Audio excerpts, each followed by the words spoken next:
Terpujilah Tuhan, Bapak, Ibu, dan Saudara yang telah mempertemukan kita kembali dalam pemahaman Alkitab.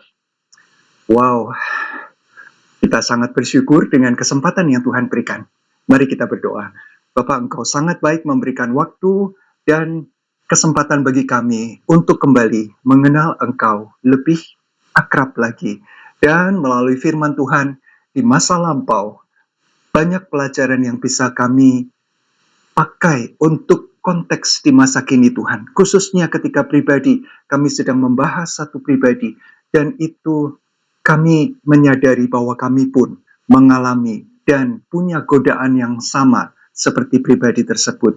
Tolong supaya kami bisa menikmati rangkaian pemahaman Alkitab ini dengan penuh sukacita karena kami mendapatkan makanan rohani yang menguatkan, yang menyehatkan, memberikan kami damai, sejahtera, dan sukacita surgawi.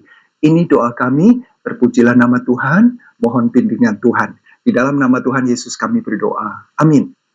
Bapak, Ibu, dan Saudara, di pasal sebelumnya, 1 Samuel pasal 14, ada kembali saya merefresh satu hal yang sangat bagus dari Yonatan. Dia berkata begini, sebab bagi Tuhan tidak sukar untuk menolong baik dengan banyak orang maupun dengan sedikit orang. Nah, ini bagus sekali. Yonatan punya keyakinan iman yang tidak tergoyahkan. Dia tahu dia hanya berdua dengan pembawa senjatanya.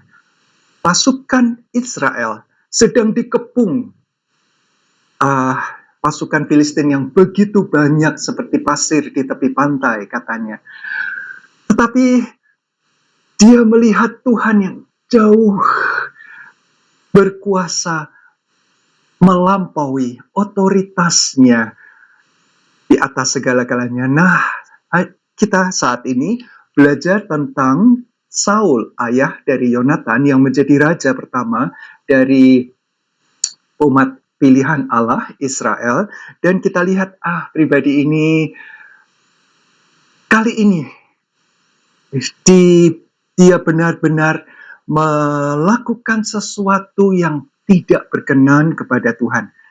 2 pasal sebelumnya dia sudah tidak taat, buru-buru mempersembahkan korban bakaran. Bukan tugas dia, dia adalah pemimpin rakyat, politik, eksekutif, pilihan Tuhan, pilihan rakyat, yang berhak mempersembahkan, yang bertugas untuk mempersembahkan korban adalah para imam. Dalam hal itu, waktu itu adalah Samuel. Nah, kali ini ada hal yang sangat berat yang melakukan ketidaktaatan lagi. Diawali dari pasal 15, 1 Samuel, ayat yang pertama. Berkatalah Samuel kepada Saul, aku telah diutus oleh Tuhan. Jadi Samuel adalah abdi Allah yang melakukan apa yang Tuhan kehendaki, yaitu mengurapi engkau menjadi raja atas Israel. Sudah di pasal 10, dan kemudian dia telah melakukan hal yang besar, membela Yabes Gilead, sehingga seluruh rakyat akhirnya di pasal 11 bagian akhir, semua setuju ini raja yang Tuhan berikan terbaik, the best. Ya, baru pertama ya, satu-satunya raja.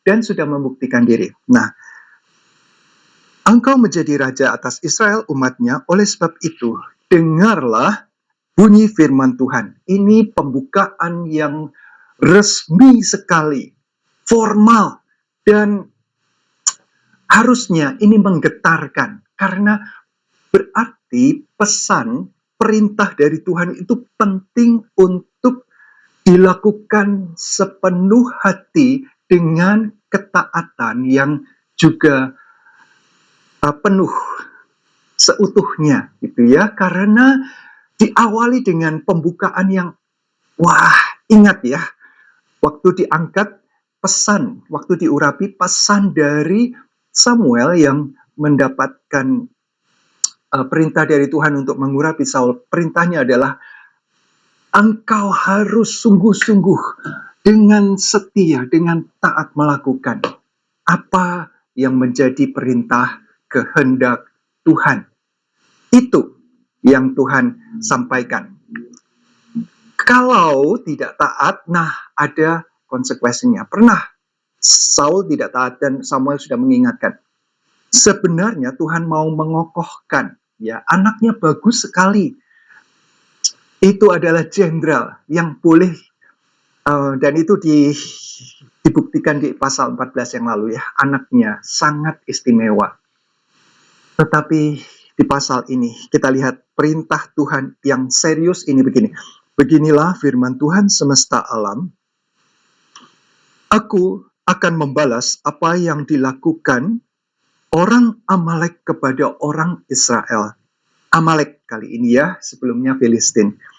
Karena orang Amalek menghalang-halangi mereka ketika orang Israel pergi dari Mesir.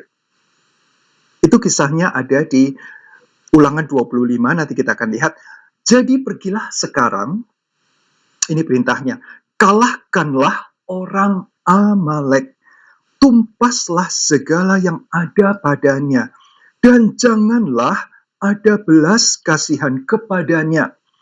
Bunuhlah semuanya, laki-laki maupun perempuan, kanak-kanak maupun anak-anak yang menyusu, lembu maupun domba, unta maupun keledai. Wow, ini ayat yang keras sekali.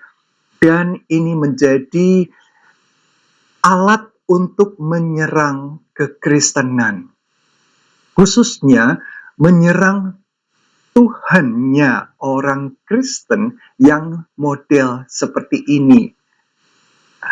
Diambil, dicomot begitu saja, lepas dari apa yang Tuhan, dari sejarah, dari konteks pada masa itu, dicomot dan dilegitimasi, ya, dianggap kan Tuhannya orang Kristen. Ini kan Alkitabnya orang Kristen, ya. Di dalam Alkitab itu ada dikatakan Tuhannya bersabda membunuh, genosida, membunuh satu bangsa, Amalek. Jadi Tuhannya orang Kristen haus darah. Terus sampai di Perjanjian Baru, Tuhan Yesus mengatakan, inilah tubuhku, makanlah, minumlah darahku. Kanibal. Dan itu juga menjadi alasan Romawi, kerajaan Romawi menjadikan alasan itu untuk menganiaya orang Kristen pada zaman Perjanjian Baru. Nah, tetapi kita lihat konteks, ya, supaya kita tidak ikut-ikutan mencomot, mengambil satu ayat tanpa lihat, lalu menjudge, menghakimi apa yang orang-orang itu bilang. Oh iya, memang begitu. Dan itu sangat tidak tepat. Gambaran tentang Tuhan yang seperti apa. Mari kita lihat Ulangan pasal 25 ayat 17 sampai 19. Nah, itu dikatakan di judul yang diberikan adalah Amalek harus dihapuskan. Ingatlah apa yang dilakukan orang Amalek kepadamu pada waktu perjalananmu keluar dari Mesir. Ini sudah dicatat ratusan tahun sebelumnya, ya, sebelum Saul, kerajaan monarki Israel menjadi monarki. Ini masih di zaman Musa. Nah, dikatakan, pada waktu perjalananmu keluar dari Mesir, bahwa engkau didatangi mereka di jalan, dan semua orang lemah pada barisan belakangmu dihantam mereka. Sedang engkau lelah dan lesu, mereka tidak takut akan Allah. Lihat kekejian.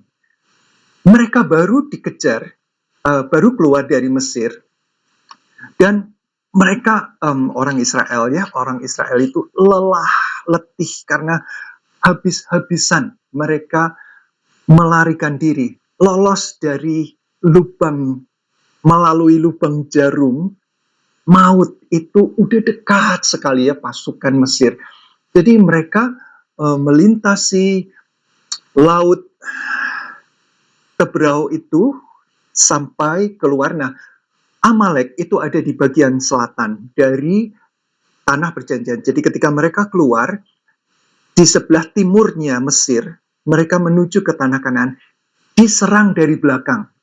Kalau kita berjalan dalam satu rombongan, tentu yang paling belakang adalah yang tidak kuat berjalan dengan cepat, ya. Jadi harus lambat. Nah, itu adalah orang tua, anak-anak kecil, kemudian wanita yang sedang mengandung dan seterusnya, dijaga betul, ada penjaganya. Namun tetaplah tidak sekuat orang-orang yang ada di depan, yang ingin lebih cepat jauh dari orang Mesir. Siapa tahu dia masih punya sisa-sisa kekuatan lalu mengejar.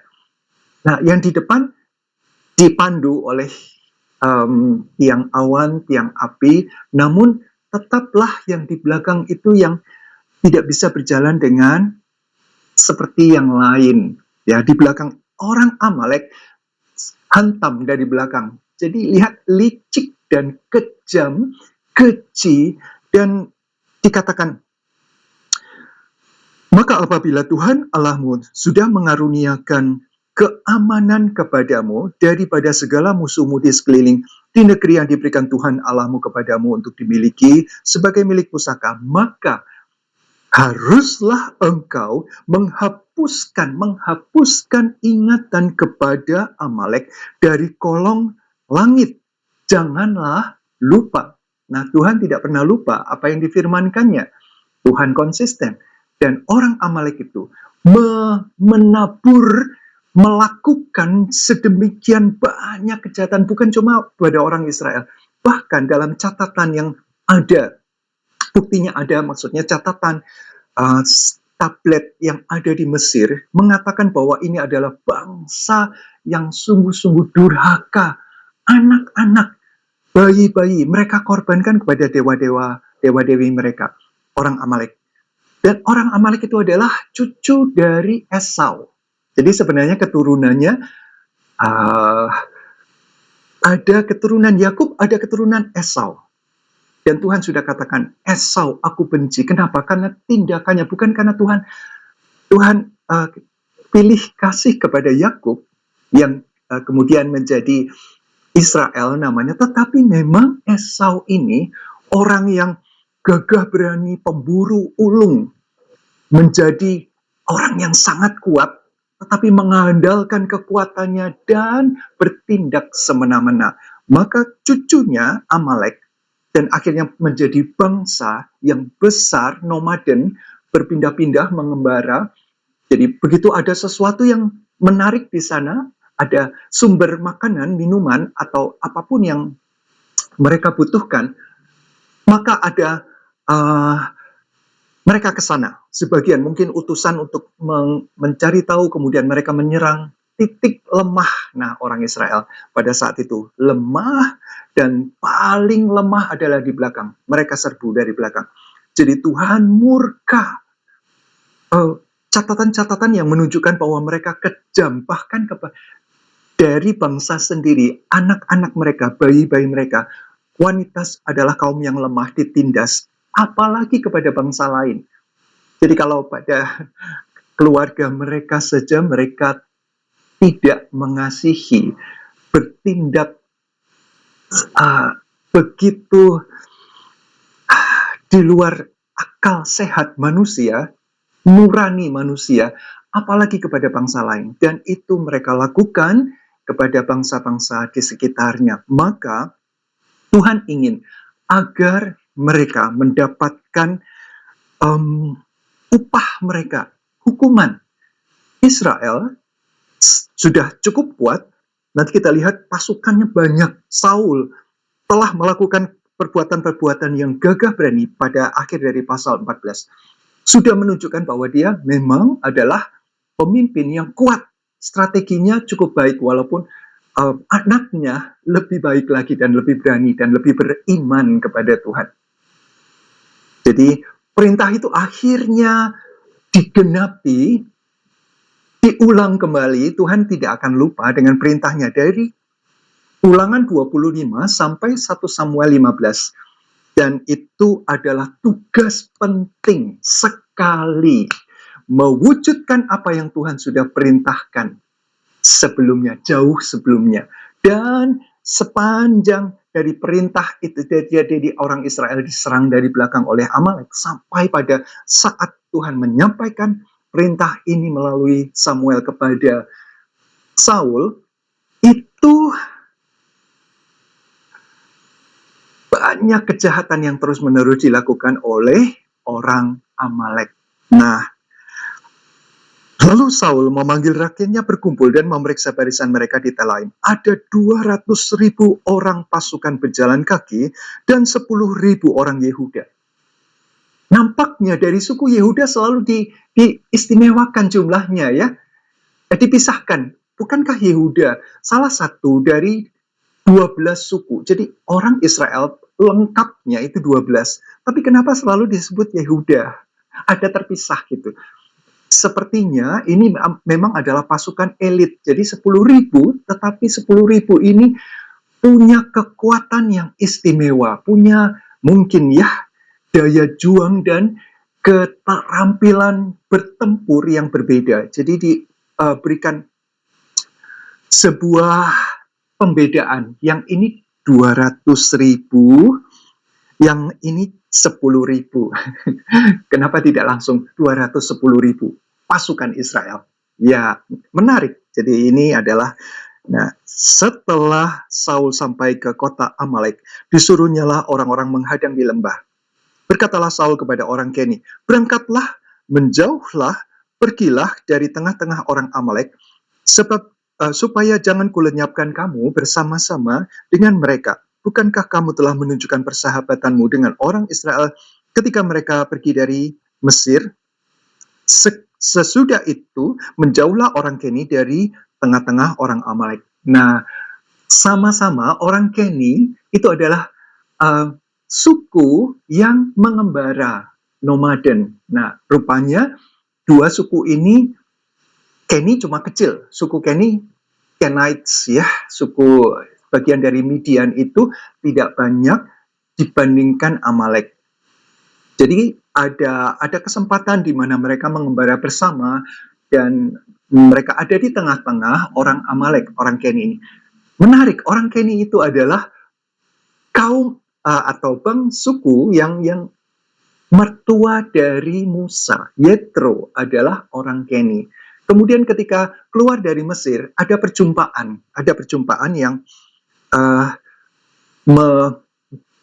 mengharukan antara Musa dan iparnya. Jadi dari kakak dari istrinya.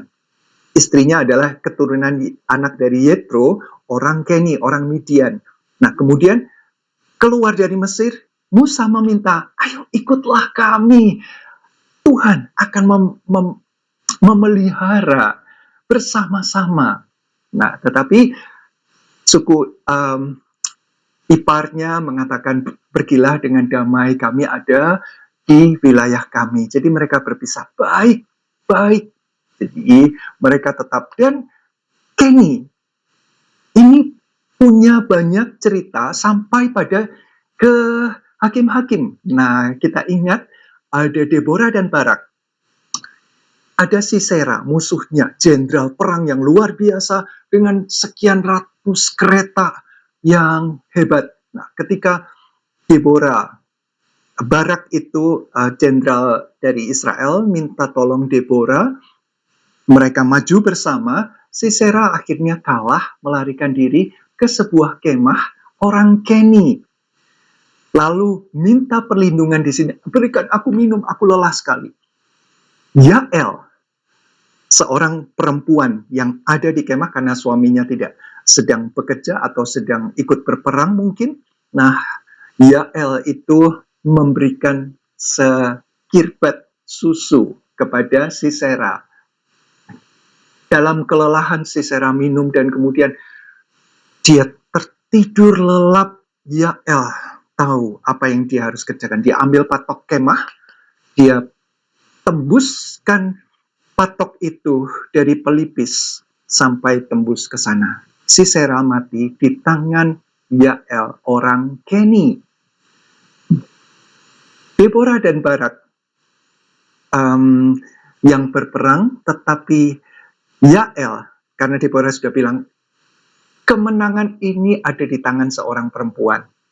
Karena Barak tidak berani maju sendiri, dia minta Deborah, dan Deborah katakan, ternyata Yael adalah orang yang tercatat di dalam Hakim-Hakim pasal 4, menyatakan satu tindakan sesuai dengan kehendak Tuhan, membela orang Israel. Jadi di sini Saul membedakan, Tuhan membedakan sungguh-sungguh orang yang pernah berbuat baik kepada umat pilihannya. Tuhan berkenan dan Tuhan tidak mau orang-orang ini mendapatkan murka yang sama, karena kesalahan Amalek adalah ya kesalahan mereka. Hukuman kepada orang yang bersalah, Tuhan tidak akan secara general ya, secara membabi buta menghukum hanya gara-gara mereka ada di tengah-tengah. Tidak. Pisahkan sungguh-sungguh orang yang memberikan perhatian dan membela umat pilihannya. Nah, ini khusus. Saul pun tahu ini kita menyerangnya Amalek. Jadi Kenny, pisahkan dirimu, pergi jauh-jauh, karena kami akan menumpas orang Amalek. Bagus sekali. Lalu Saul memukul kalah orang Amalek mulai dari Hawilah sampai ke Syur yang di sebelah timur. Agag, raja orang Amalek, ditangkapnya hidup-hidup, tetapi segenap rakyatnya ditumpasnya dengan mata pedang. Tetapi Saul dan rakyat itu menyelamatkan Agag dan kambing domba dan lembu-lembu yang baik dan tambun, juga anak domba dan segala yang berharga. Tidak mau mereka menumpas semuanya itu. Tetapi segala hewan yang tidak berharga dan yang buruk itulah yang ditumpas mereka. Nah, inilah ayat yang menunjukkan di mana Saul sebagai pemimpin bangsa Israel tidak taat pada perintah yang penting yang di Tuhan.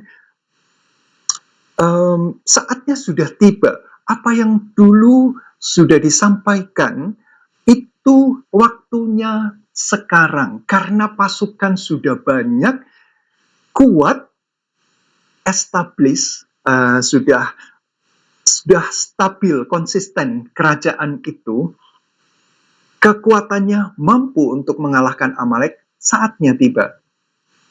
Dikatakan habiskan semua, jangan ada yang tertinggal, jangan ada belas kasihan, bunuh semuanya. Jadi kita tahu ya bahwa Tuhan tidak haus darah, Tuhan tidak melakukan genosida, tetapi Tuhan memberikan tuaian yang sama apa yang mereka sudah tabur dalam kekejaman. Mereka menumpahkan darah begitu banyak orang. Jadi Tuhan membalaskan kepada mereka apa yang mereka sudah lakukan. Tetapi Saul membiarkan Agag. Agag itu nampaknya adalah sebuah kaum bangsawan. Jadi Agag itu akan selalu namanya Agag. Raja Amalek itu namanya selalu Agag gitu ya. Jadi kemungkinan itu adalah sebuah predikat, sebuah julukan kepada orang yang memimpin orang Amalek, Agag. Dan kemudian nanti berikutnya ada, karena ketidaktaatan Saul, ada ekornya panjang sampai di kitab Ester. Jauh ya. Haman yang ingin membantai semua orang Yahudi. Nah, ini adalah pembalasan dari, itu adalah Agagite, keturunan dari orang Amalek, bangsawan dari Amalek, yang tersisa sampai di zaman Ester, di zaman media Persia, dia sampai bisa meminta Raja Ahasweros untuk mengeluarkan maklumat perintah membunuh semua orang Yahudi yang ada di wilayah kekuasaan media Persia pada saat itu. Kebencian kepada orang Yahudi itu diawali dari sini. orang Amalek benci kepada orang Israel. Dan mereka melakukan kejahatan mulai dari sejak keluar dari Mesir. Haman, keturunan. Dan karena ketidaktaatan Saul. Jadi rupanya mungkin ya saya membayangkan Agag ini pandai berkata-kata. Jadi dia, saya punya ini harta karun. Saya punya masih ada di beberapa tempat. Jangan bunuh saya mungkin ya. Saya akan tunjukkan tempat-tempat di mana karena dia menguasai wilayah yang luas itu ada harta karun, harta terpendam yang dia simpan atau yang dia sembunyikan untuk keluarga dan seterusnya misalnya. Jadi Saul mungkin terbujuk dengan Agag ini. Jadi mahkotanya diberikan, semuanya diberikan, pokoknya jangan sampai aku mati. Maka Saul membebaskan, menawan, menjadikan bukti sebagai medali gitu, mungkin ya sebagai piala. Kita sudah menang, ini buktinya. Si Agag Raja Amalek sudah aku bawa. Mau ditunjukkan kepada Samuel mungkin, atau kepada bangsa-bangsa di sekitar, kami menang atas Amalek. Nih orangnya, si raja itu sekarang menjadi tawanan, kami bukti ya bahwa ini. Tetapi rakyat, dia dan rakyat mengambil bagian mereka, menjarah. Padahal itu tidak, Tuhan tidak mau. Banyak perhiasan-perhiasan itu adalah sebagai patung-patung dewa-dewi mereka yang dari emas, perak, dan seterusnya. Itu kekejian di hadapan Tuhan. Dan bahkan lembu, sapi, kambing, domba, itu juga Tuhan tidak mau. Karena itu adalah milik dari kaum atau suku atau bangsa yang keji di hadapan Tuhan. Maka Tuhan memerintahkan untuk menumpas semuanya. Nah, ketidaktaatan Saul. Suatu ketika Tuhan Yesus pernah memberikan perumpamaan. Ada ayah yang punya 2 anak laki-laki. Kemudian ayah ini berkata kepada anaknya yang satu, "Nak, pergilah ke kebun anggur. Bekerjalah di sana." Anak itu menjawab, "Siap." Tapi dia tidak pergi. Ayahnya tahu dia tidak pergi. Karena dikatakan di dalam itu ya, Matius 21 bagian belakang. Nah, itu anak itu menjawab, "Ya, Bapak." Tapi dia tidak pergi. Jadi, kemungkinan ayahnya memperhatikan itu, lalu datang kepada anaknya yang lain, yang kedua, dan dia berkata, "Nak, pergilah, bekerjalah di kebun anggur." Anggur milik mereka, keluarga mereka. Anak ini berkata, "Tidak." Mungkin sambil main HP gitu ya, games-nya belum selesai, lagi online. Jadi dia, yang pertama juga, ya, sebentar. Tapi dia tidak pergi-pergi. Yang kedua berkata, "Tidak, aku tidak mau." Tetapi tiba-tiba ada perasaan di nuraninya berkata, "Pergilah." Nah, akhirnya dia sudah bilang pada ayahnya tidak, tetapi dia pergi bekerja di kebun anggur ayahnya. Nah, Tuhan Yesus bertanya, siapa di antara kedua anak itu yang taat, yang patuh kepada ayahnya? Oh, tentu yang kedua. Bukan yang cuma berkata-kata, tetapi yang bertindak. Walaupun kata-katanya tidak, tapi buktinya dia pergi dan bekerja, melakukan apa yang menjadi kehendak Bapaknya. Bukan orang yang berkata ya, tapi tidak melakukan. Nah, ini penting sekali. Bukankah kita sering seperti itu? Bukankah saya sering seperti itu? Ya, sebentar Tuhan. Dan tidak pernah dilakukan. Padahal itu yang Tuhan mau, Tuhan kehendaki. ada dua Saul. Satu di Perjanjian Lama, satu di Perjanjian Baru. Perjanjian Baru namanya Saulus. Saul dalam bahasa Inggrisnya ya, ditambah us di bahasa Indonesia. Saul yang pertama, ketika ada perintah Tuhan, dia katakan siap, tapi dia tidak lakukan. Saul yang kedua menolak, dia benci kepada orang Kristen, pengikut Kristus. Tetapi ketika Kristus datang, menyatakan diri, dia dalam perjalanan untuk membantai orang Kristen, menganiaya orang Kristen. Yang satu Saul bin Kish, yang satu Saul dari Tarsus. Berkata tidak melawan Tuhan, tetapi akhirnya dia melakukan kehendak Tuhan. Dia menjadi pemberita Injil. Dia sadar dia orang yang kejam dan yang tidak berkenan di hadapan Tuhan. Tetapi Tuhan memakai dia, beranugerah besar sekali. Dia saksikan, aku orang yang paling berdosa. Dan ketika dia bertobat, dia melakukan kehendak Tuhan. Penganiayaan apapun dia tanggung. Karena dia dulu menganiaya orang Kristen. Dia berhutang nyawa. Jadi kalaupun dia mati dalam tugasnya sebagai pemberita kabar kesukaan yang dia sudah nikmati, dan itu dia tulis sekian banyak surat di Perjanjian Baru. Dia rela. Dia rela. Dua Saul, dua anak laki-laki, mempunyai sikap yang berbeda ketika Tuhan memberikan perintahnya. Siapa kita? Saul yang seperti apa kita? Oh, harus diakui seringkali kita seperti Saul bin Kish. Tapi marilah kita menghargai anugerah Tuhan. Nanti Saul sendiri, Saul bin Kish ini ya, Perjanjian Lama ini ya, sadar dari awalnya dia bagus.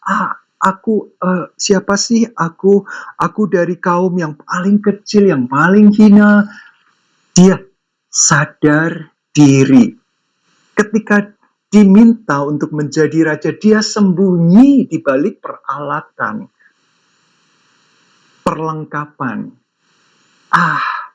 Namun ketika dia sudah menjadi raja, dia beda sekali, egonya, kesombongannya menjadi sangat tinggi. Dia menjadi sangat sombong. Dan Tuhan tidak berkenan kepada dia. Sayang sekali, apa yang dia sudah mulai dengan baik, dia tidak dengan tekun melakukan kehendak Tuhan. Jadi di sini dia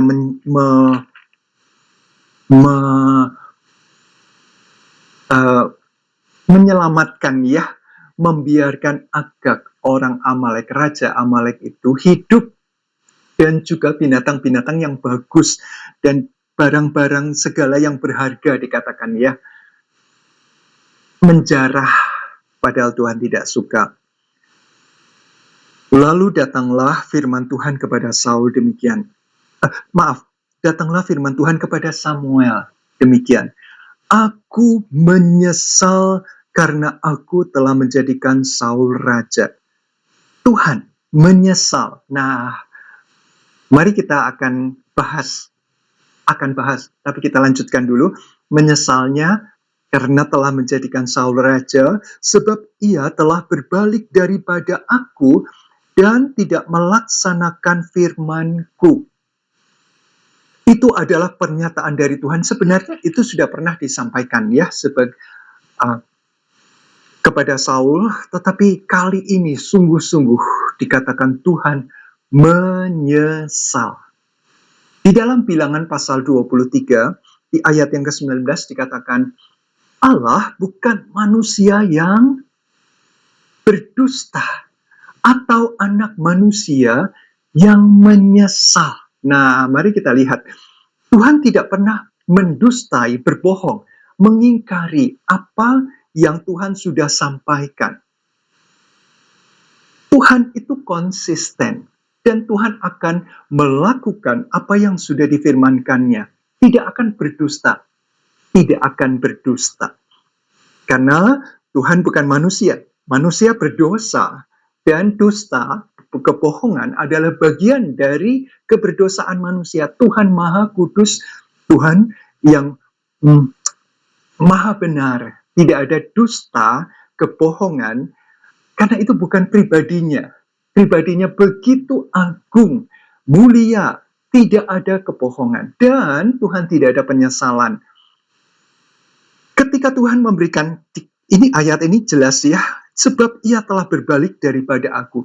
Jadi Tuhan memberikan sebenarnya kesempatan itu kepada Saul dengan pertanyaan memang akan terbersit dalam pikiran kita ya. Tuhan tahu, apakah Tuhan tahu bahwa Saul akan melakukan ini, yang tidak melakukan, tidak taat ini, Tuhan tahukah? Tentu saja Tuhan tahu. Tetapi ketika Tuhan menyuruh Samuel mengurapi Saul sebagai raja, Tuhan menginginkan agar Saul, sungguh-sungguhnya sudah diberitahu, tetaplah pegang perintah Tuhan dengan sungguh-sungguh, dengan setia. Jangan menyimpang. Tuhan ingin mengokohkan kerajaannya. Jadi Tuhan ingin, tetapi sebuah perjanjian itu ada dua pihak. Dari pihak Tuhan, Tuhan mengharapkan ketika Tuhan memilih Saul, pilihan dari rakyat, membuat Saul menjadi raja, pemimpin politik atas bangsa Israel ini. Tuhan mengharapkan Saul taat. Tetapi di pihak lain, Saul punya kehendak bebas untuk tidak taat. Itu kehendak bebasnya. Jadi ketika dia merasa dia akan mendapatkan keuntungan yang besar dengan menyelamatkan Agag, maka dia tidak melakukan kehendak Tuhan sepenuhnya, setengah rakyatnya, dan ya binatang-binatang yang jelek-jelek, yang kurus, yang cacat, itu dihabiskan semua. Ya, sebagian dari kehendak Tuhan dia lakukan, tetapi tidak sepenuhnya. Dan Tuhan tidak mau itu. Tuhan mau ketaatan, ketundukan yang sepenuh hati. Karena Tuhan tahu nanti di ke depan ada begitu banyak masalah karena orang Amalek ini. Ketidaktaatan kehendak bebas dari Saul, itu yang Tuhan sesali. Jadi ya, Tuhan bukan menyesal, karena tidak tahu, kok jadi begini. Bukan, Tuhan tahu. Tetapi Tuhan benar-benar menginginkan. Namun Saul, semua ada di bawah kendali Tuhan sepenuhnya. Semuanya, tidak ada yang mengagetkan Tuhan. Jadi Tuhan tahu tuh. Tetapi kehendak Samuel pun, ini dikatakan berikutnya ya, maka sakit hatilah Samuel dan ia berseru-seru kepada Tuhan semalam-malaman. Jadi Samuel memiliki hati Tuhan. Dia dari kecil, dari sejak lepas susu dari mamanya Hana, dia sudah ada di bait Allah. Dia berjumpa dengan Tuhan yang memanggil dia Samuel, Samuel. Sampai dia berjumpa, dia mendapatkan firman Tuhan yang dia sampaikan dengan setia sampai pada akhir hidupnya. Sampai pada saat itu dia tahu apa yang menjadi kehendak Tuhan. Ketika dia mengurapi Saul, hatinya bersama dengan Saul, pemimpin orang Israel. Karena dia tidak lagi jadi pemimpin. Tongkat kepemimpinan dari hakim diserahkan kepada Saul sebagai raja atas permintaan rakyat, atas kehendak Tuhan juga. Jadi dia mendukung sepenuhnya ketika Saul tidak taat 2 kali. Sebelumnya pernah, dan kali ini yang fatal sekali. Dia sakit hatinya. Hati Tuhan sakit. Dan penyesalan yang dikatakan dalam bahasa manusia, kita tidak bisa menggambarkan kesedihan Tuhan seperti apa. Jadi dikatakan menyesal. Sekali lagi, Allah bukan pribadi yang menyesal seperti manusia yang berdosa. Menyesal, aduh saya sudah berbuat dosa, aduh saya melakukan kesalahan, itu manusia. Natur manusia yang berdosa membuat dia akan menyesal. Dan penyesalan selalu muncul belakangan karena tindakan yang tidak baik, yang tidak tepat. Tetapi Tuhan tidaklah seperti itu. Bukan penyesalan karena kesalahan, bukan. Tetapi penyesalan karena orang yang dipercaya tidak menghargai kepercayaan itu. Karena di awal sudah diberitahu ya, aku yang mengangkat kamu. Tuhan yang mengurapi engkau menjadi raja. Jadi perintah itu penting, namun perintah yang penting itu dilanggar, tidak dihargai sepenuhnya. Karena ada keinginan, ambisi di balik dia mendapatkan Agag, menyelamatkan Agag, memisahkan Agag dari pemusnahan yang lain. Saul bin Kish. Mari kita merefleksikan diri, betapa kita rindu menjadi Saulus yang akhirnya menjadi Paulus dari Tarsus. Sungguh-sungguh kita dulu berkata tidak kepada Tuhan, kita memberontak kepada Tuhan. Kita tidak kenal, kita semaunya hidup di dalam belenggu dosa. Tetapi ketika anugerah Tuhan, bukan karena kebaikan kita, tetapi karena anugerah Tuhan, kita dilepaskan. Seperti Saul, dari Tuhan mengingatkan dia dengan kebutaan. Kehidupan kita yang kacau balau itu membuat kita terpuruk, hancur di bawah, di lembah, di jurang sana. Tetapi Tuhan mengangkat kita, bukan karena kebaikan, bukan karena Saulus baik, tetapi karena Saulus adalah orang yang Tuhan sudah siapkan untuk memberitakan Injil di bangsa-bangsa kafir di sekitar sana. Kita mau seperti Saul dari Tarsus, Saulus yang akhirnya menjadi Paulus. Indah sekali bagian firman Tuhan ini ya. Jadi ada kesedihan dari Tuhan karena Saul tidak mengikuti perintah yang penting ini, perintah penting sekali. Jadi Tuhan mengubah. Tujuan Tuhan tidak ditentukan oleh manusia. Misalnya, Tuhan ingin melakukan sesuatu di dalam umatnya melalui saya, tetapi saya tidak setia, saya tidak patuh, saya hanya kerjakan separuh. Apakah rencana Tuhan gagal? Tidak, Tuhan akan pakai orang lain. Kalau Samuel yang ini tidak taat, tidak murni hatinya karena ketertarikan pada materi atau ada sesuatu yang memenuhi keinginan pribadinya, bukan kehendak Tuhan, maka Tuhan akan pakai orang lain. Tuhan akan pakai Daud. Tuhan sudah siapkan seorang muda yang hatinya sungguh-sungguh berkenan di hadapan Tuhan. Orang yang sederhana, tetapi Tuhan pakai. Saul dulunya juga sederhana, hatinya rendah, tetapi kemudian dia jadi sombong. Nah, ini dia. Jadi penyesalan sekali lagi ya, Tuhan nanti muncul lagi kata-kata ini di ayat selanjutnya. Nah, Samuel ini bagus sekali. Samuel yang ini ya, yang berdoa semalam-malaman, hatinya pedih.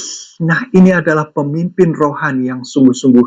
Dia tidak lagi menjadi pemimpin bangsa, tetapi hatinya sebagai gembala itu sungguh-sungguh dia pegang. Dia berkata di pasal 12 ya, di pasal 12, berdosalah aku jika aku tidak berdoa kepada kalian dan menyampaikan kebenaran. Dua hal itu Samuel katakan, aku berdosa kalau aku tidak melakukan ini sebagai pemimpin rohani. Dan dia lakukan. Dia adalah orang yang selalu berseru kepada Tuhan. Ketika orang Israel dikepung oleh orang Filistin, orang Israel berkata, berdoalah untuk kami, minta Tuhan menolong. Dan Samuel berseru sambil mempersembahkan korban bakaran. Orang Filistin makin mendekat. Samuel tidak peduli. Dia sangat percaya kepada Tuhan. Dia berseru kepada Tuhan. Ini Samuel adalah orang yang selalu berseru kepada Tuhan. Bagus sekali. Tangisannya kepada pemimpin yang pemimpin itu menunjukkan seharusnya ya keteladanan.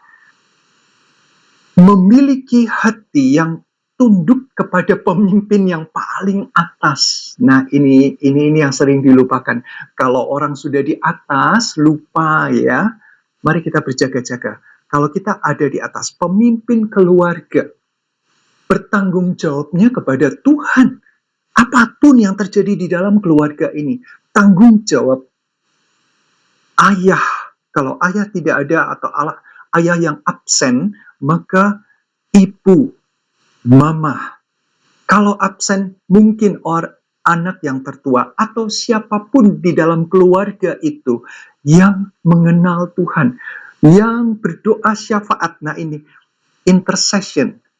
Samuel adalah orang yang berdiri di tengah, di antara, standing in the gap, di antara Tuhan yang punya kehendak dan manusia, umat, jemaat, keluarga. Kalau ada perusahaan, pemimpin dari perusahaan, ini perusahaan, anak buah, pegawai, itu ada di pihak yang di sini. Pemimpin rohani yang sungguh-sungguh melakukan fungsinya dengan baik. Seperti Samuel. Berdiri di tengah, seperti Musa pada zaman Musa. Dia berdiri mohon anugerah Tuhan, mohon belas kasih Tuhan atas bangsa Israel yang tegar tengkuk, keras kepala.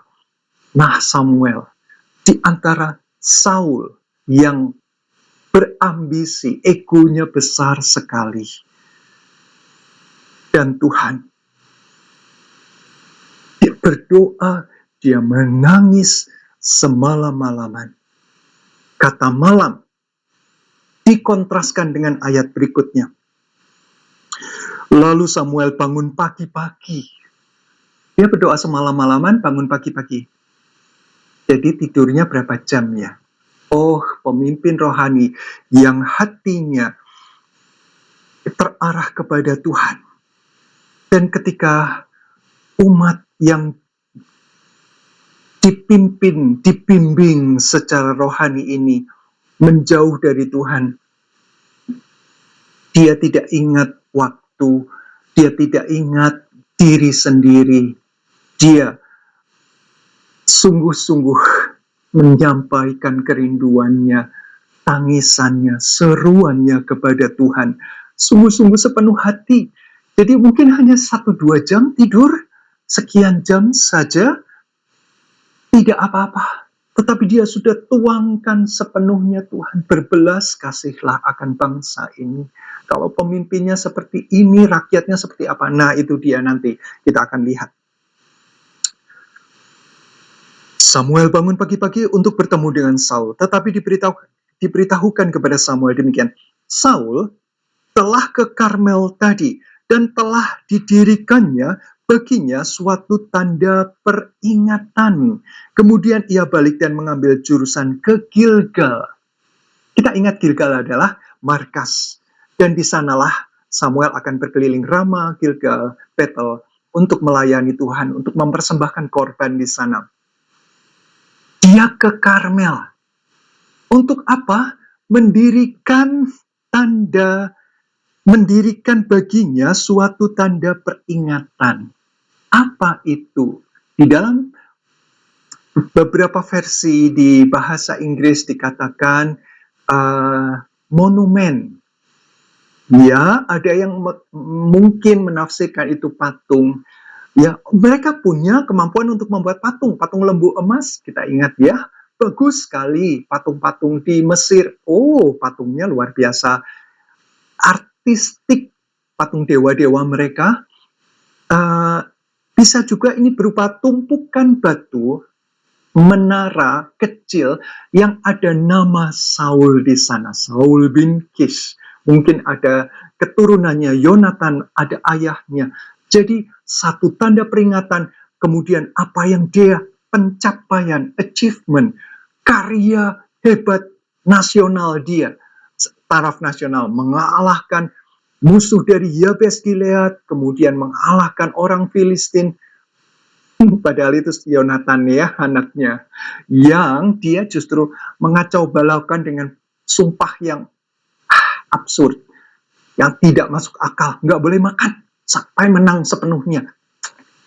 Itu tipe pemimpin yang egois, dan keegoisannya, keegoannya, ambisinya dia munculkan dalam sebuah monumen. Sementara Samuel menangis dengan sedih untuk Saul. Saul mendirikan monumen bagi dia. Pagi-pagi benar loh, berarti sebelumnya dia sudah buat, mungkin dengan prajuritnya, dengan apa, sebuah tugu peringatan yang menunjukkan dia hebat. Dia yang hebat. Dia pikir dia hebat. Dia lupa dia siapa awalnya. Nah, ini manusiawi sekali. Begitu kalau orang masih biasa-biasa, rendah hati, itu memang harusnya. Kalau biasa-biasa sudah sombong, wah, apalagi kalau diangkat gitu. Nah, yang rendah hati, yang biasa ini, harus sangat berhati-hati ketika diangkat oleh Tuhan. Oh, kita semua rentan dengan jabatan, dengan tampuk kekuasaan. Ketika kita punya sesuatu, ketika kita diangkat, menjadi supervisor, menjadi manager, menjadi CEO. Hati-hati sekali dengan hati kita. Jangan sampai kita membuat peringatan, satu monumen untuk kita lihat apa yang sudah kita capai. Pernahkah Bapak Ibu Saudara berjalan di antara batu nisan di kuburan dan menemukan, mungkin, saya tidak pernah menemukan, semoga tidak ada ya, sebuah monumen. Biasanya ditulis siapa yang meninggal, siapa pasangannya, kalau masih ada ayahnya, orang tuanya, anaknya, menantu, ada cucu, ada cicit.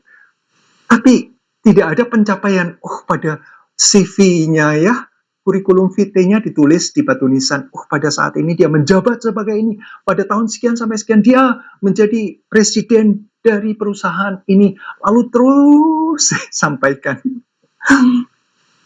Tidak ada maknanya ketika itu sudah di kuburan. Kurikulum vitae itu untuk apa? Apakah dia nanti melamar lagi? Apakah di surga itu dibutuhkan? Sama sekali tidak. Monumen itu hanya untuk kebanggaan, kesombongan diri sendiri. Dijauhkanlah kita dari hal seperti itu kiranya. Mari kita berhati-hati dengan monumen ya. Ketika Samuel sampai kepada Saul, berkatalah Saul kepadanya, Saul yang berkata, diberkatilah kiranya engkau oleh Tuhan. Aku telah melaksanakan firman Tuhan. Saul duluan yang mengatakan. Saul tahu dia telah menyelamatkan Agag dan hewan-hewan yang terbaik. Dia tahu itu salah. Dia tahu dia sudah tidak mematuhi, melanggar perintah Tuhan yang dengan sungguh-sungguh disampaikan kepada dia. Dia tahu. Jadi dia munculkan lebih dahulu dengan kata-kata yang wow, dengan jargon-jargon rohani sekali. Diberkatilah. Haleluya. Terpujilah Tuhan. Hosana. Kata-kata yang menunjukkan seolah-olah dia punya hubungan yang sangat dekat dengan Tuhan. Oh, kalau di mimbar, hebat sekali kata-katanya. Oh, indah sekali membuat orang hatinya, aduh, dibandingkan dengan orang yang ada di mimbar itu, saya bukan siapa-siapa. Oh, kata-katanya manis, hebat sekali. Setiap kali ketemu dengan orang, Tuhan memberkati engkau. Tapi hatinya sedang menyimpan kebusukan. Ada agak, ada binatang-binatang yang dia sembunyikan. Tapi tidak sepenuhnya tersembunyi. Ya, hati-hati dengan menggunakan kata-kata yang nampak rohani ya. Tidak perlu kita selalu setiap kali SMS, WA, chat, kata-kata dalam Zoom, dalam apa, Shalom yang bagus. Kata-kata itu bagus, tetapi dipergunakan untuk apa? Kedok, topeng. Nah, itu yang tidak boleh. Kata-katanya selalu bagus ya. Haleluya itu bagus. Terpujilah ya.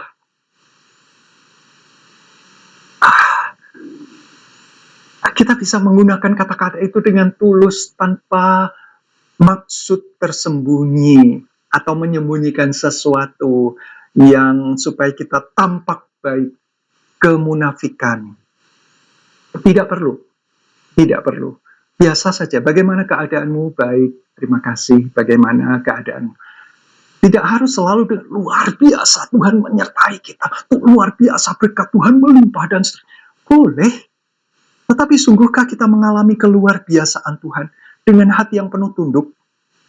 Itu yang penting, bukan mulutnya, tetapi hatinya. Tuhan melihat hati. Tuhan tidak terpukau dengan kata-kata, dengan doa yang hebat. Menurut pendengaran orang lain. Tidak sama sekali.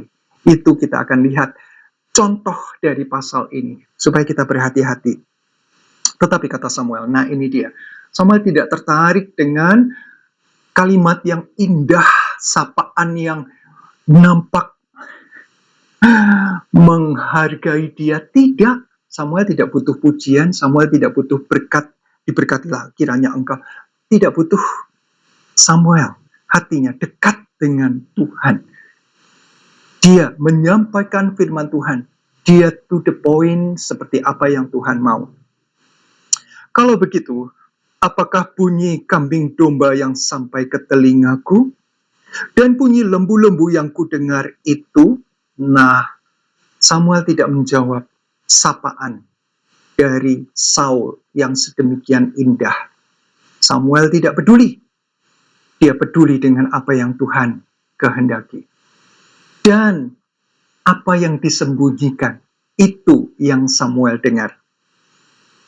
Jawab Saul, semuanya itu dibawa daripada orang Amalek sebab rakyat menyelamatkan kambing domba dan bla bla bla.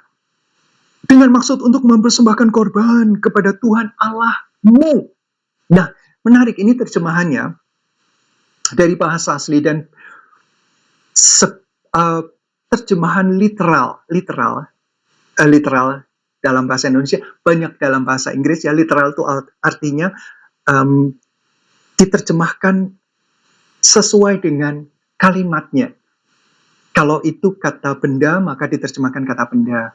Ada kata kerja, berarti kata kerja. Supaya kita bisa tahu strukturnya. Ada yang menerjemahkan dari makna. Oh, kalimat ini maknanya apa? Lalu diterjemahkan dengan makna dalam terjemahan. Misalnya dari bahasa Inggris ke Indonesia, dengan maknanya. Jadi yang dibuat sederhana supaya orang banyak bisa mengerti, tetapi kehilangan itu tadi. Ini sebenarnya kata kerja yang mengungkapkan sesuatu yang penting. Objeknya siapa? Subjeknya siapa?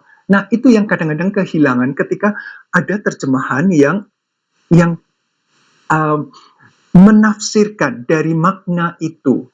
Jadi, terjemahan yang tidak langsung menerjemahkan kalimat seperti aslinya. Saya suka dengan terjemahan yang literal, yang menerjemahkan dari kalimat asli menuju kalimat, walaupun nampaknya mungkin agak sulit dipahami, tetapi itulah gunanya hamba Tuhan. Itulah gunanya buku-buku yang kita bisa, atau website yang sudah sangat terbuka, kita bisa membandingkan dengan versi yang lain supaya kita tahu makna yang sebenarnya. Dan itu penting sekali. Di dalam bahasa aslinya langsung dia berkata ya, they have brought them from bla bla bla. Jadi Saul menjawab, ketika jawab Saul di sini langsung berkata they. Siapa they? They itu mereka ya. Mereka itu rakyat. Lihat tudingannya langsung ke rakyat. Nah, ini dia. Dia pemimpin, tetapi dia mengalihkan tanggung jawabnya. Kan Samuel nanya nih, lalu telinga kanan dan kiriku ini mendengar nih kambing domba, lembu sapi. Apa itu? Saul jawab, mereka yang membawa mereka. Mereka rakyat yang membawa mereka si kambing domba dan lembu sapi ini. Untuk dipersembahkan. Oh, nampaknya, lihat kata-katanya ya. Dengan maksud untuk mempersembahkan korban kepada Tuhan Allahmu. Ini adalah sebuah menunjukkan Tuhan Allah, bukan Tuhan Allahnya pribadinya, tetapi Tuhan Allahnya Samuel, ya, bukan Allahnya dia, seolah-olah begitu. Konotasi yang makna yang terselubung dari kalimat ini. Betul, itu adalah Tuhan Allahnya Samuel, betul. Tapi tidakkah itu Tuhan dan Allahku, Saul, gitu ya? Kita sering menggunakan kata Tuhan, kata Allah, diberkatilah, berkat dari Tuhan, kelimpahan dari Tuhan, anugerah Tuhan. Apakah itu Tuhan kita? Tuhan, Sang Penguasa, Lord. Sungguh-sungguh kita menuhankan Tuhan. Yesus Kristus itu, kalau kita menuhankan, kita tahu kehendaknya, dan kita melakukan. Kalau dikatakan mu, berarti, bukanku, aku, egoku, Tuhanku. Bisa juga bermakna begitu ya. Tetapi selebihnya, telah kami tumpas, membela diri terus. Nah, ini tipenya orang berdosa ya kita. Aslinya begini kan ya. Selalu memproyeksikan orang lain yang bersalah. Memindahkan gitu ya. Menyalahkan. Sebelum dituding dulu orang lain. Membela diri. Membentengi diri. Menyelamatkan diri. Supaya nampak baik. Supaya nampak tata benar. Supaya jangan dihukum oleh Tuhan. Apapun alasannya, ini adalah natur manusia yang berdosa, kita. Namun kita mau belajar tidak. Dari kesalahan ini, kita lihat ada ayat-ayat yang bagus sekali di pasal 15 ini. Yang membuat kita, jangan sampai lupa diberi warna yang bagus. Dan kalau perlu ditulis di meja belajar kita, di tempat tidur kita, supaya kita ingat. Supaya kita sadar. Lalu berkatalah Samuel kepada Saul, sudahlah. Nah, ini bagus. Dalam bahasa Inggris banyak yang menerjemahkan, stop. Nggak usah ngomong bla bla bla. Ya. Menuding orang lain. Stop itu. Cukup, enough. Gitu ya. Ada kata-kata yang bahkan diterjemahkan, be quiet. Diam kamu. Ya, karena kamu ngomong sesuatu hanya untuk alibi, hanya untuk membenarkan supaya kamu nampak baik. Stop itu. Berhenti. Tidak tertarik mendengar ocehan yang hanya argumentasi yang hanya untuk membenarkan diri sendiri. Lalu Samuel dengan tegas mengatakan, aku akan memberitahukan kepada kamu apa yang difirmankan Tuhan kepadaku tadi malam. Nggak penting kamu mau ngomong apa, yang penting adalah apa yang Tuhan mau ngomong sekarang. Ini yang Tuhan mau beritahu, dan ini firman Tuhan. Ini jauh lebih penting dari pembelaanmu, daripada alibi, alasan, argumentasi. Mungkin kamu pintar ya memutarbalikan, menyembunyikan sesuatu, tapi sudah jelas-jelas apa yang disembunyikan itu terdengar. Ya, dan tahukah Samuel bahwa Agag juga diselamatkan oleh Saul? Kita lihat nanti. Oh iya, apa sih yang tersembunyi dari Tuhan? Saul berkata, katakanlah, bukankah engkau, walaupun engkau kecil pada pemandanganmu sendiri. Nah, ini awalnya Saul berkata begitu ya. Aduh, aku dari suku Benyamin, suku yang paling kecil. Oh, kaumku yang paling hina, keluargaku, dan bla bla bla. Walaupun engkau kecil pada pemandanganmu sendiri, telah menjadi kepala atas suku-suku Israel. Fakta yang diberikan Samuel, ini adalah firman Tuhan. Dan bukankah Tuhan telah mengurapi engkau menjadi raja atas Israel? Diulang lagi ya, sebelum perintah untuk membasmi Amalek di awal tadi, ayat 1, dan diulang lagi. Diingatkan kembali. Tuhan telah menyuruh engkau pergi dengan pesan. Pergilah, tumpaslah, dan seterusnya membinasakan mereka. Mengapa engkau tidak mendengar suara Tuhan? Mengapa engkau mengambil jarahan dan melakukan apa yang jahat di mata Tuhan? Sebuah teguran yang lugas, tegas, tanpa banyak alasan, tanpa banyak basa-basi. Tidak ada, bukan banyak, tidak ada basa-basi, langsung apa yang Tuhan sampaikan. Nah, ini mengingatkan ada sebuah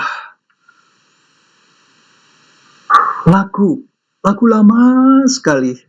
Dia ditulis oleh seorang yang bernama Mylène Lefèvre pada tahun 50-an mungkin. Dia baru meninggal 2 tahun yang lalu. Dia sejak kecil berada di dalam lingkungan orang-orang Kristen yang taat. Dan di usia 17 tahun, dia sudah melayani Tuhan, dan dia menulis sebuah lagu yang kata-katanya seperti ini. Without him, dalam bahasa Inggris ya, ini adalah orang Amerika. Without him, I could do nothing. Tanpa dia, aku tidak bisa melakukan apa-apa. Without him, I'd surely fail. Tanpa dia, aku sungguh-sungguh pasti akan gagal. Without him, I would be drifting. Tanpa dia, aku akan terombang-ambing, terlempar ke sana ke sini. Aku akan tersesatkan. Like a ship without a sail. Seperti kapal yang tanpa layar. Oh, ini ada terjemahannya dalam bahasa Indonesia. Namun maknanya, karena terjemahan bahasa Indonesia itu menggunakan kalimat kata-kata yang lebih panjang, jadi makna yang sesungguhnya tidak nampak dalam gitu ya, seperti aslinya. Without him, I would be dying. Tanpa dia, aku pasti akan mengalami maut, sekarat dalam kematian, kekal.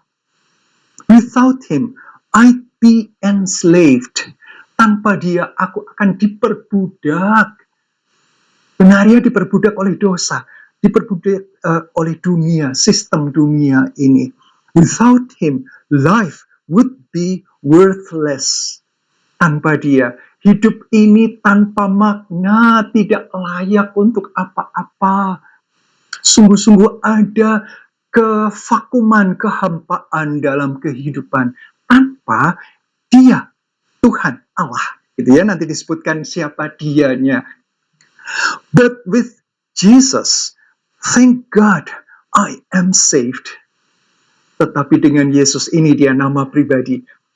Yang tadi, without him. Him itu siapa? Dia itu siapa? Tanpa Yesus. Puji Tuhan. Tapi dengan Yesus, terpujilah Tuhan, aku terselamatkan. Yesus, oh Yesus. Do you know him today? Apakah engkau kenal dia hari ini? Please don't turn him away. Jangan tinggalkan, jangan abaikan dia. Jesus, oh Jesus, without him, how lost I would be. Tanpa Yesus, betapa tersesatnya, betapa terhilangnya aku. Sebuah syair yang ditulis, kemudian di usia 19 tahun, dia masuk ke dalam wajib militer, dan lagu ini diluaskan, disosial mediakan oleh Elvis Presley. Elvis Presley pada saat itu juga penyanyi lagu-lagu gospel, lagu-lagu Injili. Ya, dia orang yang sangat terkenal, suaranya bagus sekali, dan lagu ini kalau kita mencari di YouTube dinyanyikan oleh Elvis Presley. Mylon Lefevre itu juga menyanyikannya, dia sendiri yang membuat. Tetapi ketika dia memasuki dunia rock and roll pada saat itu bersama dengan Elvis Presley, ya, rock and roll, dia melejit bersama dengan elitnya musisi dan penyanyi, vokalis, si Mylon Lefevre ini. Dan dia hidup di dalam gelimangan pujian tahta wanita dunia yang membuat dia jauh dari Tuhan. Dia mabuk-mabukan, dia menggunakan heroin, kokain, dan hidupnya hancur pada saat itu. Pada masa mudanya, pada saat dia puncak, dia mendapatkan segala-galanya, tetapi dia kehilangan Tuhannya. Sampai di dalam kehancurannya, Tuhan beranugerah luar biasa. Tuhan berbelas kasih atas hidup si Mylon yang hancur ini. Tuhan angkat dia kembali. Dia akhirnya mendirikan grup Mylon and the Broken Heart. Orang-orang yang hancur hati, yang remuk hati, dan dia melayani Tuhan. Bersama dengan Elvis sudah berubah juga ketika berada di atas. Nah, ini pelajaran dari sejarah yang kita harus berhati-hati. Ketika Tuhan mengangkat naik dari orang yang rendah hati, Tuhan mengangkat karena Tuhan sudah janji orang yang rendah hati akan diangkat. Nah, ketika di atas, hati-hati. Hati-hati, tahta wanita, apalagi ya, harta itu membuat orang tertutup matanya, menjadi buta. Dan dia akhirnya di masa, ketika dia sudah kembali, si Milo ini ya, dia menyanyikan kembali lagu ini, Without Him. Dia sadar kehidupannya yang tanpa Yesus sungguh-sungguhlah hancur, lebur. Dia dapat segala-galanya, tetapi sebenarnya dia kehilangan segala-galanya karena dia kehilangan Tuhan. Tanpa Tuhan Yesus, terpujilah Tuhan. Tuhan beranugerah mengangkat dia kembali. Dan lagu ini sederhana sekali, liriknya bagus dalam, dengan irama yang sebiasa, tetapi lagu ini menyentuh. Biarlah ini lagu menjadi lagu favorit, lagu yang mengingatkan di bagian firman Tuhan ini. Apa sih yang penting? Kambing domba lembu sapikah? Materikah? Duniakah yang penting? Agak itukah menjadi sandaran, karena dia punya segala-galanya yang akan menjadi miliknya Saul, yang dijanjikan kepada Saul kalau Saul membebaskan dia dari kematian.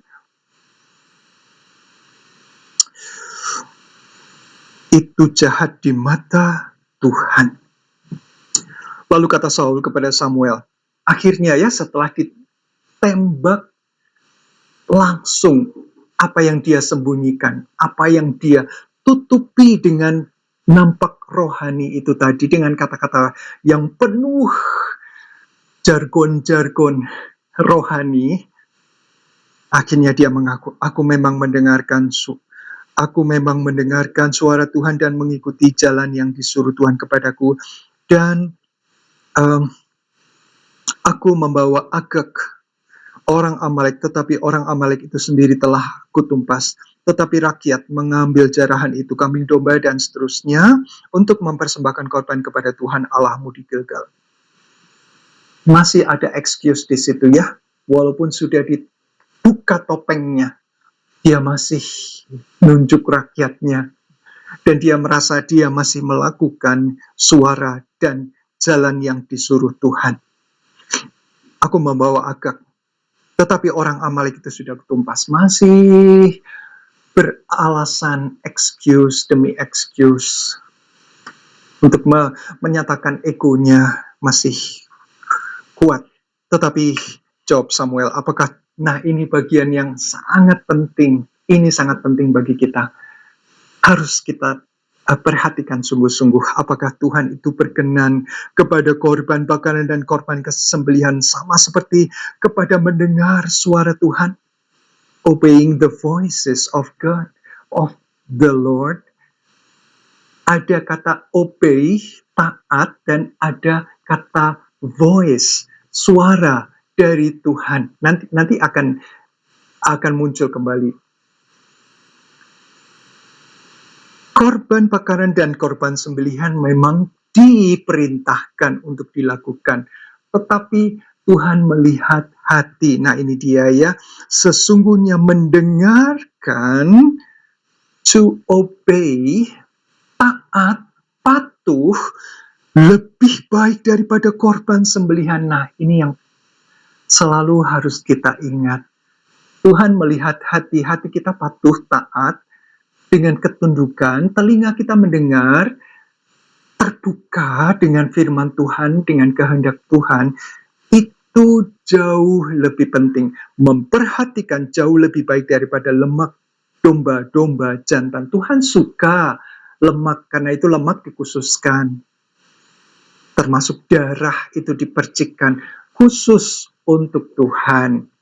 Tetapi memperhatikan, to listen. Sekali lagi ya, to obey, taat, to listen, mendengar, itu jauh lebih baik dari persembahan kita. Apakah kita setiap minggu beribadah karena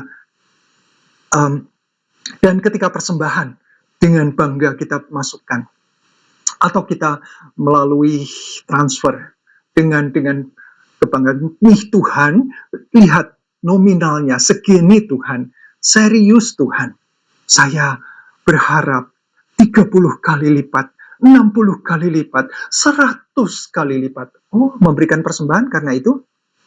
Mari kita hati-hati dengan motivasi ketika kita memberikan persembahan. Tuhan tidak tertarik dengan uang kita. Oh, Tuhan memiliki segala-galanya. Gereja tidak mengemis, gereja tidak bersandar pada pemberian seseorang atau dua orang atau siapa yang menjadi sponsor. Tidak, gereja adalah milik Tuhan. Tuhan memelihara gerejanya dengan cara Tuhan. Gereja melayani dengan sungguh-sungguh, menggembalakan domba-domba dengan hati seorang gembala, pemimpin rohaninya. Itu yang Tuhan mau. Domba yang dipelihara oleh Tuhan melalui penggembalaan yang baik, memberikan dengan penuh sukacita kepada Tuhan, bukan kepada gembala, bukan kepada gereja. Maksudnya, supaya namanya muncul di daftar sponsor dan pemberi persembahan persepuluhan dan seterusnya, bukan, tetapi dengan kesukacitaan, dengan penuh kegembiraan, ketulusan. Tidak perlu disebut nama anonim atau dengan kode tertentu. supaya kita tidak sombong. Nah, itu jauh ketaatan mendengarkan itu jauh lebih penting. Jadi bukan persembahannya, tetapi siapa yang menyembah. Sekali lagi ya, supaya kita berhati-hati. Bukan tampilan kita di mimbar, mungkin liturgis dengan begitu semangat, dengan penampilan yang begitu bagus. Tuhan lihat hati. Tuhan lihat orang yang menyembah, bukan persembahan atau penyembahan. Suara yang bagus, permainan musik yang bagus, khotbah yang bagus, tidak tertarik. Tuhan tidak tertarik itu. Tuhan tertarik dengan hati orang yang rendah. Menyembah itu rendah ya, sadar diri siapa dia, awalnya siapa, nanti dibawa kemanapun mau dinaikkan atau tetap, tidak penting. Yang penting hatinya tetap menyembah di bawah rendah, menyadari bahwa Tuhan maha tinggi, maha mulia, satu-satunya yang perlu mendapat prioritas dalam kehidupan, yang tetap dipatuhi, yang ditakuti, yang diberikan yang terbaik, itu Tuhan. Sebab pendurhakaan adalah sama seperti dosa bertenung. Pendurhakaan itu adalah pemberontakan. Dan kedegilan adalah sama seperti menyembah berhala dan terafim. Kedegilan itu adalah orang-orang yang tidak taat. Ya, orang-orang yang memberontak, hatinya bebal, hatinya degil, tidak pernah sadar, gitu ya. Orang-orang yang egonya tinggi, tidak peduli dengan Tuhan, itu menyembah berhala. Jadi Tuhan samakan pemberontakan itu dengan penyembahan berhala. Karena engkau telah menolak firman Tuhan, maka aku telah menolak engkau sebagai raja. Peringatan yang keras. Oh, bagian firman Tuhan ini tolong Bapak Ibu Saudara memberikan satu pesan yang penting. Berikan sebuah tanda supaya kita berhati-hati dengan hidup ini. Apa sih yang penting dalam kehidupan ini? Sayakah? Seperti Saul, saya mendirikan tugu peringatan monumen. Saya yang sudah siap dengan persembahan yang sedemikian banyak, kambing domba, lembu sapi yang tambun, emas, perak mungkin. Berkatalah Saul kepada Samuel, aku telah berdosa. Akhirnya ya, ngaku ya, aku telah berdosa, sebab telah kulangkahi titah Tuhan dan perkataanmu, tetapi aku takut kepada rakyat. Oh, ini juga perlu digarisbawahi. Saul adalah raja, dialah pemimpin, rakyat tunduk pada dia, bukan dia yang tunduk pada rakyat. Tuhan mengangkat dia sebagai pemimpin bangsa supaya dia mengambil tanggung jawab itu di hadapan Tuhan. Mempertanggungjawabkan mandat itu datang dari Tuhan melalui rakyat yang memilih dia. Jadi tanggung jawab dia kepada Tuhan. Kok dia takut kepada rakyat? Apalagi ketika rakyat melakukan sesuatu yang tidak benar, maka dia, kalau dia sungguh-sungguh orang yang benar hidupnya, dia akan berkata, tidak. Jangan lakukan itu. Kita harus melakukan ini. Rakyat pasti tunduk. Pasti. Karena dia adalah pemimpin yang disegani. Ya, sebab aku takut akan kepada rakyat, karena itu aku mengabulkan permintaan mereka. Aku patuh kepada suara mereka. Nah, itu terjemahan aslinya. Bagus. Tadi, patuh mendengar suara Tuhan. Ini dia mengatakan ya, aku patuh mendengar suara mereka, rakyat. Suara. Jadi ada suara, tadi suara Tuhan, ini suara rakyat. Patuhlah kepada suara Tuhan. Tapi Saul berkata, aku takut, aku patuh.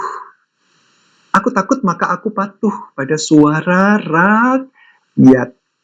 Yes. Saya mendorong Bapak, Ibu, dan Saudara melihat di versi-versi yang lain supaya kita tidak terpancang.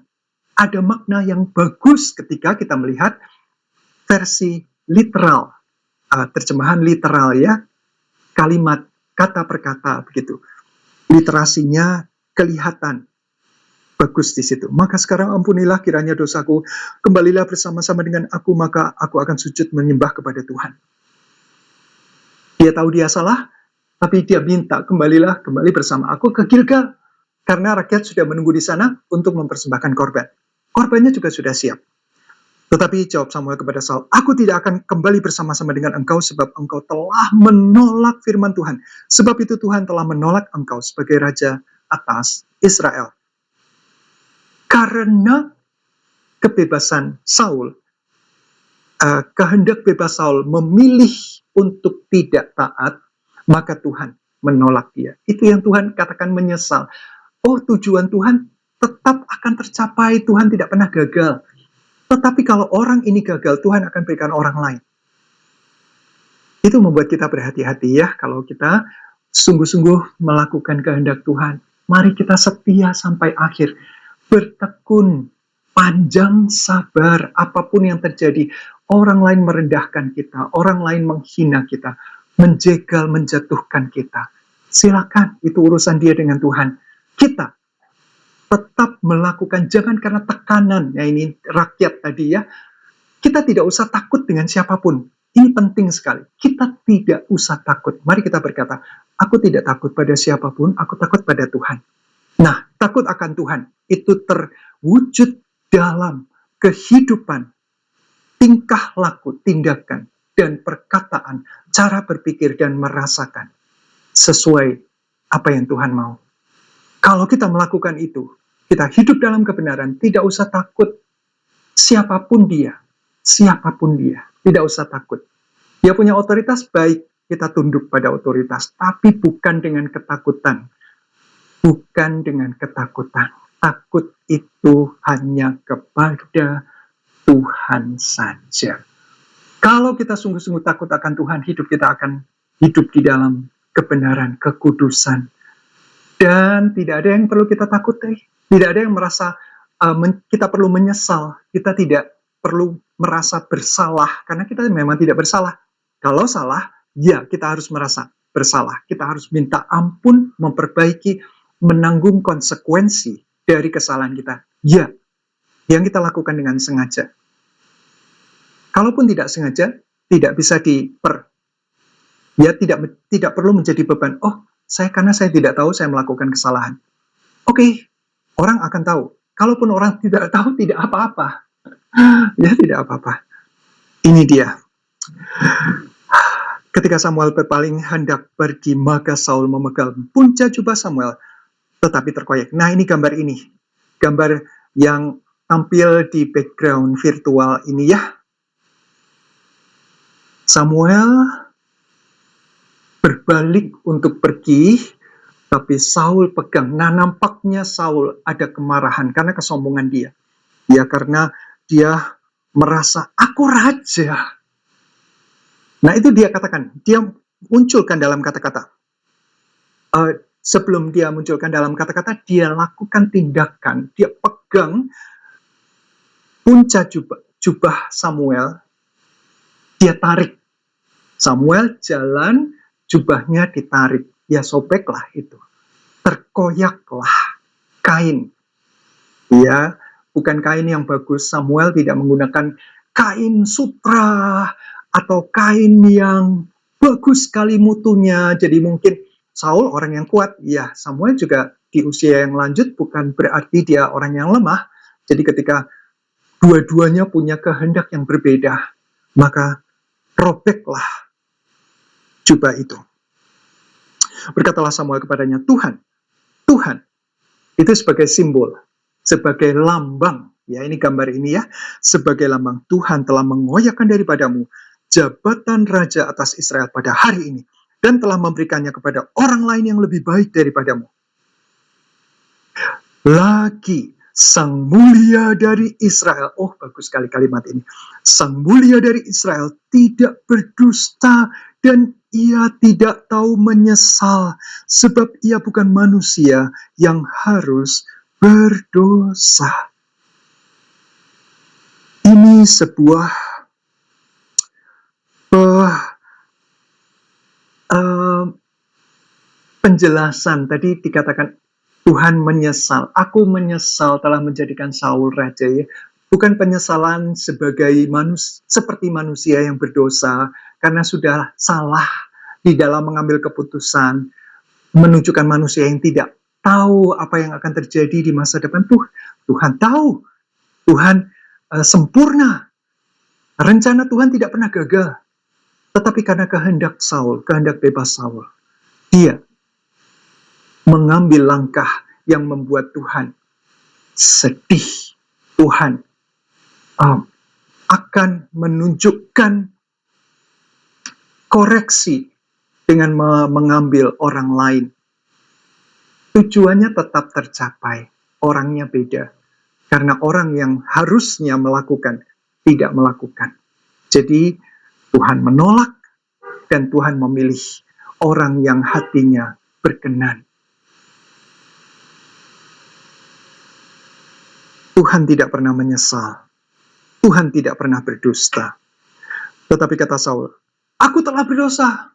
Seolah-olah kan dari nada kalimat. Dari kalimat ini kita mendapatkan nada apa yang tersirat dari kata-katanya. Aku telah berdosa, tetapi tunjukkanlah juga hormatmu kepadaku sekarang di depan para tua-tua bangsaku dan di depan orang Israel. Bayangkan egonya. Hari itu, pagi itu, dia dari Karmel mendirikan monumen, disaksikan banyak orang, dan sekarang di depan banyak orang di Gilgal, dia minta Samuel, si pemimpin rohani ini, untuk menghormati dia. Oke, aku telah berdosa, seolah-olah ya. Tapi kamu juga harus hormat kepada raja. Samuel hormat tidak. Saul melanjutkan, kembalilah bersama dengan aku, maka aku akan sujud menyembah kepada Tuhan Allahmu. Sesudah itu kembalilah Samuel mengikuti Saul. Samuel setuju, Saul masih raja, dia menghormati. Tetapi firman Tuhan sudah disampaikan. Jubah yang terkoyak menunjukkan bahwa kerajaan itu sudah diambil dari Saul.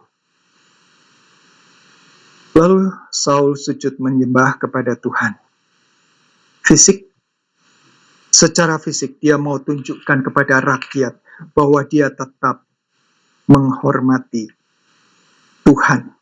Tetapi dalam perkataan kepada Samuel dia sudah menyiratkan bahwa Tuhan Allah itu adalah Tuhan Allahnya Samuel. Bukan secara pribadi, bukan punya relasi yang personal, pribadi. Lalu berkatalah Samuel, bawa kemari Agag. Samuel tahu ya akhirnya ya. Dari tadi Saul tidak menyebutkan Agag. Yang terdengar adalah suara be dan mu. Tidak ada suara gag. Tetapi Samuel panggil, bawa kemari Agag, raja Amalek itu. Dengan gembira Agag pergi kepadanya, mungkin masih diikat tangannya, sebab pikirnya sesungguhnya kepahitan maut telah lewat. Karena dia rupanya dari kejauhan melihat perbincangan antara raja dan penasehat rohani. Dan kemudian sama-sama sujud menyembah kepada Tuhan. Nampaknya sudah berbaikan nih dua orang ini. Nampaknya sudah beres masalahnya dia. Nampaknya, pikirnya. Tetapi kata Samuel, seperti pedangmu membuat perempuan-perempuan kehilangan anak, demikianlah ibumu akan kehilangan anak di antara perempuan-perempuan. Lihat, Samuel menyatakan seperti apa kekejaman Agag orang Amalek itu. Rakyat Amalek ikut jahat karena pemimpinnya jahat. Nah ini dia.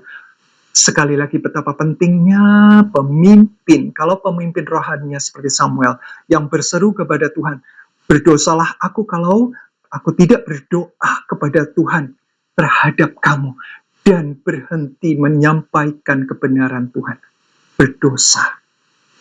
Atau pemimpinnya seperti Saul, ketika rakyatnya berbuat dosa, dia takut dan dia tunduk mendengarkan suara rakyat, ikut berbuat dosa. Atau seperti Agag, pemimpinnya kejam, rakyatnya kejam. Sesudah itu Samuel mencincang Agag di hadapan Tuhan di Gilgal.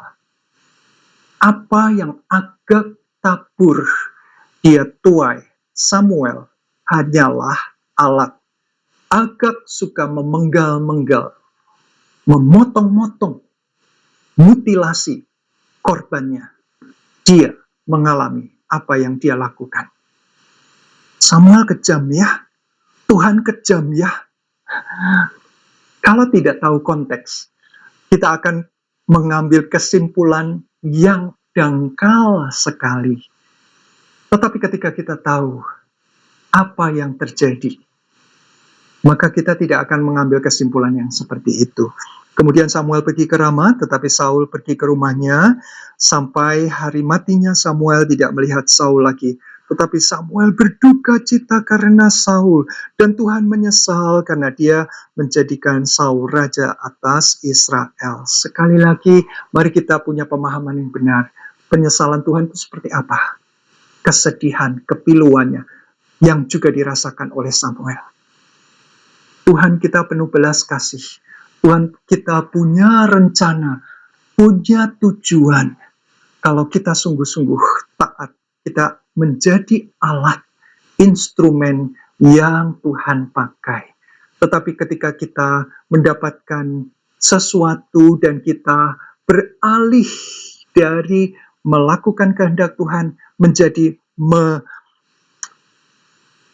menyenangkan ego sendiri, maka tujuan Tuhan tetap akan terlaksana tanpa kita. Dengan sungguh-sungguh mari kita memohon supaya Tuhan menolong kita, memberikan hikmat dan mengingatkan kita akan firman Tuhan ini. Mendengar suara Tuhan, taat, patuh, itu jauh lebih penting dari yang lain. Tidak perlu alasan untuk itu. Mari kita berdoa. Bapa, Engkau mengingatkan kami, terima kasih, agar kami selalu berwaspada, agar kami tidak sombong ketika Tuhan mengangkat kami, memberikan kami posisi tertentu. Tolong supaya kami selalu sadar diri, tahu diri Tuhan, siapa kami, bagaimana kami mengawali, bagaimana Tuhan mengintervensi, memberikan anugerah sehingga kami ada sebagaimana kami sekarang ini. Supaya proses ini selalu menyadarkan kami bahwa kami harus patuh, selalu mendengarkan suara Engkau lebih daripada mendengarkan suara kami, ego kami, atau suara orang lain, atau tekanan orang lain, Tuhan. Terima kasih. Hamba memohonkan berkat Tuhan untuk setiap pendengar yang dengan setia mengikuti pemahaman Alkitab ini. Mampukan kami menyerap apa yang menjadi kehendak Tuhan. Isi hati, perasaan Engkau Tuhan, melalui pelajaran pada saat ini. Berpujilah Tuhan. Di dalam nama Tuhan Yesus Kristus kami berdoa dan memohonkan berkat ini. Amin. Bapak, Ibu, dan Saudara, Tuhan Yesus memberkati. Sampai jumpa di serial selanjutnya.